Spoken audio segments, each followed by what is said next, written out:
Hi everyone, నా స్టైల్లో meal maker curry ఎలా చేస్తానో చూసేయండి. ముందుగా మిల్ మేకర్ని అంతటి కూడా వేడి నీళ్ళలో నానబెట్టుకొని పక్కన పెట్టుకున్నాను.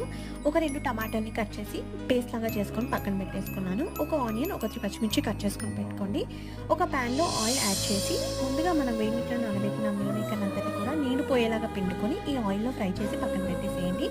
అదే ప్యాన్లో ఇంకొద్దిగా ఆయిల్ యాడ్ చేసి బిర్యానీ దినుసులు వేసి అందులోనే కట్ చేసి పెట్టుకున్న పచ్చిమిర్చి, ఆనియన్ యాడ్ చేయండి. దాని తర్వాత కొద్దిగా అల్లం వెల్లుల్లి పేస్ట్, పసుపు యాడ్ చేసి కలిపేయండి. ముందుగా పేస్ట్ చేసి పెట్టుకున్న టమాటా ప్యూరీనంతని కూడా ఇందులో వేసేసి కలిపి ఒక 5 మినిట్స్ తర్వాత రుచికి సరిపడా కారం, ఉప్పు వేసి ఒక 2 మినిట్స్ వరకు మగ్గనిచ్చి దాని తర్వాత ముందుగా ఫ్రై చేసి పెట్టుకున్న మిల్ మేకర్ యాడ్ చేసి 10 మినిట్స్ మగ్గనివ్వండి.